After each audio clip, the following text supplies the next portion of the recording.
जय हिंद साथियों, मैं कमलेश सर आपका अपना यूट्यूब चैनल बायो क्लासेस में स्वागत करता हूँ। बाबू, आज का हमारा जो टॉपिक है वो है पुष्प की संरचना, स्ट्रक्चर ऑफ फ्लावर। तो चलिए हम इसको समझ लेते हैं कि पुष्प की संरचना में कौन कौन से भाग होते हैं और उनके कार्य क्या हैं। ठीक है,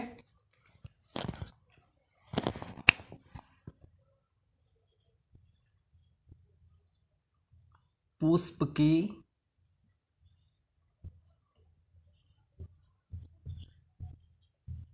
संरचना। ठीक है,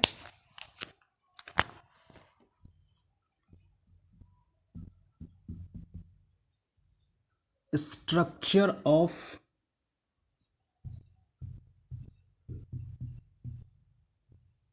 फ्लावर, स्ट्रक्चर ऑफ फ्लावर। ठीक है, यहाँ पर मैं आपको समझा देता हूँ कि पुष्प में कौन कौन से भाग पाए जाते हैं। एकदम आसान तरीके से, आपको थोड़ा भी दिक्कत नहीं होगा। अब बहुत ही मजा आने वाला है इस वीडियो में।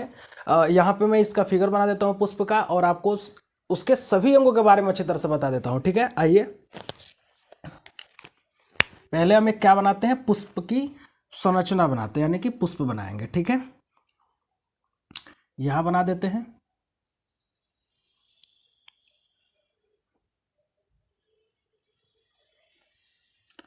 वीडियो के अंत तक देखते रहिएगा आप लोग।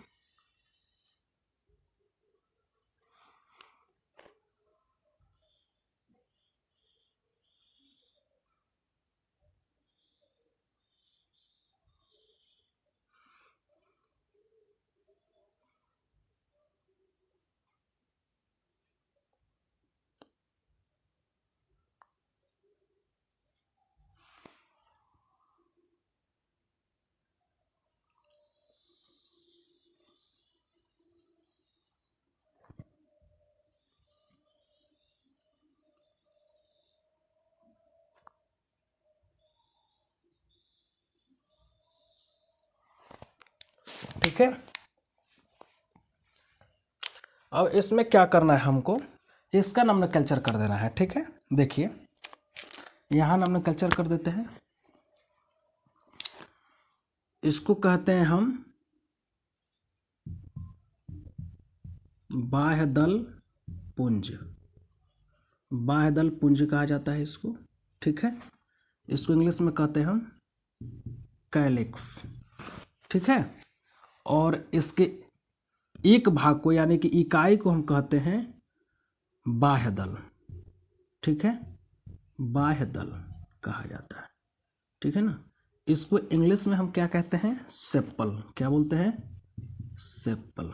ठीक है, ये वाला जो भाग दिखाई दे रहा है इसको कहते हैं पुष्प वृंत। पुष्प वृंत कहते हैं। ठीक है ना, इसको इंग्लिश में क्या कहते हैं, रिसेप्टेड। क्या बोलते हैं, रिसेप्टेड। ठीक है, ये भाग हो गया। इसको कहते हैं हम अंडाशय। क्या बोलते हैं इसको, अंडाशय बोलते हैं, अंडाशय। ठीक है, इंग्लिश में इसको क्या कहते हैं, ओवरी कहते हैं। ठीक है, ये हो गया। इसको क्या कहते हैं, इसको हम कहते हैं दलपुंज। क्या बोलते हैं, दलपुंज।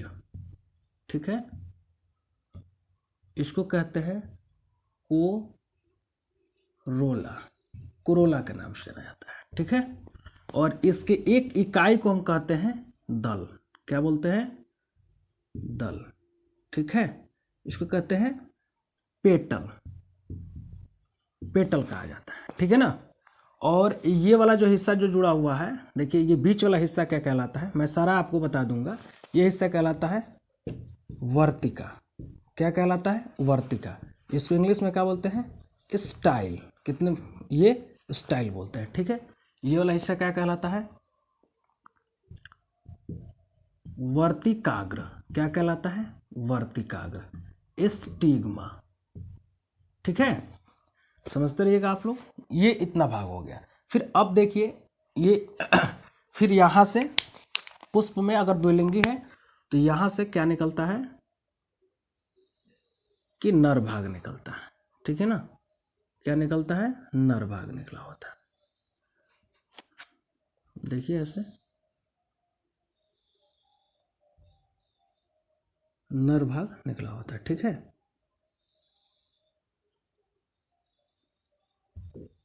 मैं इसको अच्छी तरह से बताने वाला हूँ, वीडियो के अंत तक बने रहिएगा आप लोग, आपको कोई दिक्कत नहीं होगा समझने में, ठीक है। अब देखिए इसको क्या बोलते हैं हम, इसको बोलते हैं हम पुतंतु, पुतंतु, या इसको तंतु भी कहा जा सकता है। इंग्लिश में इसको कहते हैं फिलामेंट। क्या बोलते हैं? फिलामेंट बोलते हैं, ठीक है। इसको फिलामेंट कहा जाता है। ये वाला जो हिस्सा है इसको बोलते हैं हम परागकोश, यानी कि एंथर। क्या बोलते हैं? परागकोश, परागकोश। इसको एंथर कहा जाता है। क्या कहा जाता है बाबू? एंथर, ठीक है। इसको एंथर कहा जाता है, ठीक। अब देखिए हमने यहाँ पर आपको एक पुष्प का प्रारूपिक संरचना बना दिया है। अब इसके बारे में जानना है, ठीक है ना, इसके अंगों के बारे में जानना है। सबसे पहले तो पुष्प का डिफिनेशन जान लेते हैं। पुष्प का डिफिनेशन होता है पादप का वह भाग जो लैंगिक जनन में भाग लेता है। एक तरह से ये दिया जा सकता है, या फिर दिया जा सकता है कि पादप का प्रारोह का वह भाग या रूपांतरित वह भाग जो लैंगिक जनन प्रक्रिया में भाग लेता है। इसलिए क्योंकि ये किससे बना होता है? प्रारोह से ही बना होता है, ठीक है ना। ये सुट से ही, पादप के सुट वाले भाग से ये रूपांतरित होता है, इसलिए इसको हम इस तरह का डिफिनेशन दे सकते हैं, ठीक है। तो एक आसान भाषा है इसका डिफिनेशन देने के लिए कि पादप का वह भाग जो लैंगिक प्रक्रिया में भाग लेता है उसे हम क्या कहते हैं? पुष्प कहते हैं। देख लेते हैं कि इसका मुख्य भाग कौन कौन सा होता है, जिसे हम लोग पढ़ते हैं कि पुष्प के कितने मुख्य भाग होते हैं, ठीक है ना। तो इसके 4 मुख्य भाग होते हैं। कौन कौन से होते हैं बाबू? 4 मुख्य भाग होते हैं।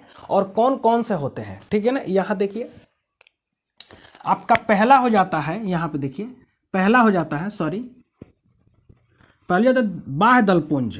पहला क्या होगा यहाँ पर? बाह्य दलपुंज होगा, ठीक है, जिसको कहते हैं हम कैलिक्स।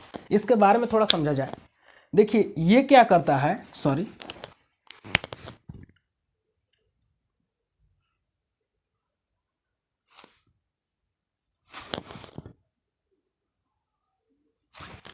देखिए ये क्या करता है कि कैलिक्स का कार्य होता है कि जब पुष्प बड की अवस्था में रहता है, मतलब कलिका की अवस्था में रहता है, तो उसको रक्षा करता है। आप लोग देखे होंगे कि जो कलिका होता है इस प्रकार से होता है, ठीक है ना। इस प्रकार से एक छोटा सा कलिका होता है, ठीक है ना। और ये इस तरह की संरचनाएं उसमें होती है, ठीक है ना। ये वाला जो हिस्सा दिखा रहा है, एक एक जो सिंगल दिखा रहा है, ये आपका क्या है? बाह्य दल है, ठीक है ना। ये चारों तरफ से इसको समेट करके रखता है, ठीक है ना। किसको?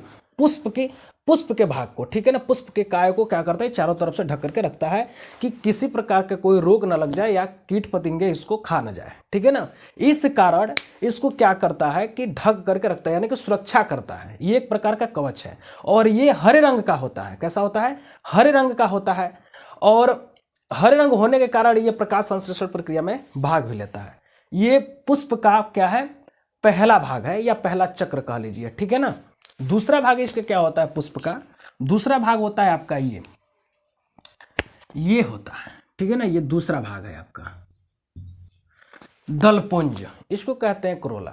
देखिए पुष्प का अगर कोई भी रंगीन भाग दिखता है, रंगीन भाग का मतलब जो ऊपर वाला जो हिस्सा होता है सबसे जो चमकीले होता है, ठीक है ना, उसको कहते हैं दलपुंज। इंग्लिश में इसको क्या कहा जाता है? कोरोला कहा जाता है। इसका कार्य क्या है? इसका कार्य है कि ये इसके अंदर रंध्र और मकरंद होने के कारण कीट पतंगे क्या करते हैं? इसके ऊपर आते हैं, ठीक है ना, भोजन के लिए।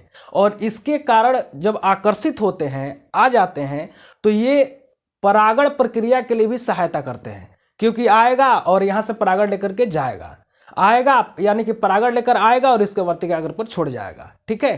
तो ले जाने और ले आने के कार्य करते हैं। अर्थात यह चमकीला या रंगीन होने के कारण ये क्या करता है? कीट पतंगों को आकर्षित करता है, ठीक है ना। किसके लिए? परागण प्रक्रिया संपन्न कराने के लिए। इसका कार्य भी खत्म हो गया। तो दोनों का आप लोग कार्य समझ लिए, ठीक है। तीसरा आ गया आपका। तीसरा भाग होता है, यहां पर दे दिया है, देखिए परागकोश और परागकोश, ठीक है ना।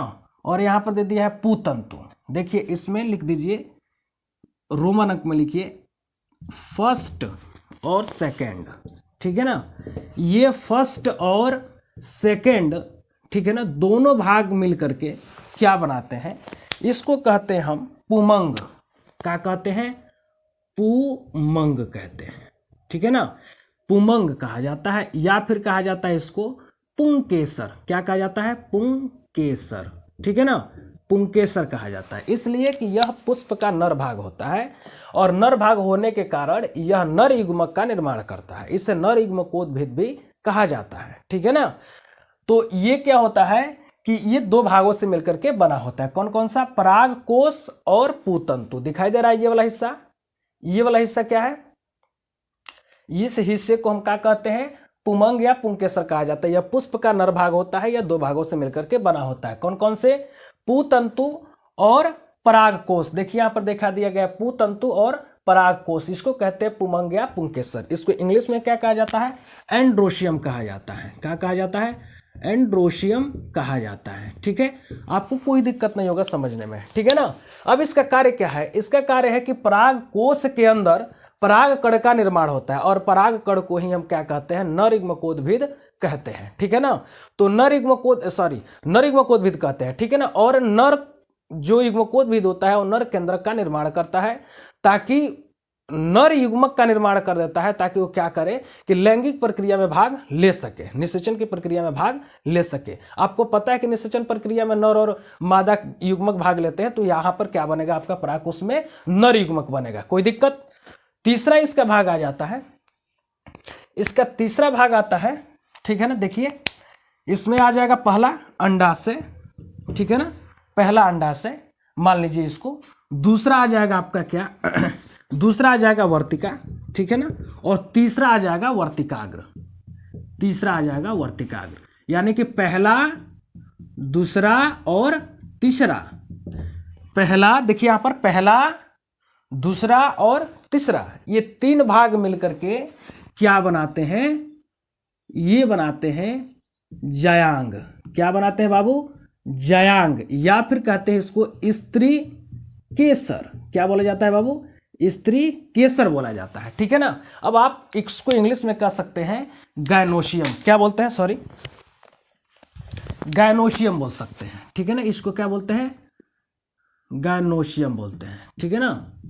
ध्यान दीजिए यहां पर दे दिया है जयांग या स्त्री केसर और यहां दे दिया स्पष्ट स्त्री केसर, तो स्त्री का मतलब हो गया फीमेल, आपको पता है। तो इसको, यह पुष्प का जो भाग है ये तीनों मिलकर के बनाता है क्या, जयांग बनाता है, ठीक है ना, यानी कि स्त्री केसर बनाता है। इसको कह सकते हैं पुष्प का मादा युग्मकोद्भिद भाग है, क्यों, क्योंकि ये क्या करता है कि नर मादा युग्मकों का निर्माण करता है। मादा युग्मक का निर्माण किसमें होता है, तो अंडाशय में होता है, किसमें होता है, अंडाशय में होता है, इसके अंदर होता है, ठीक है ना।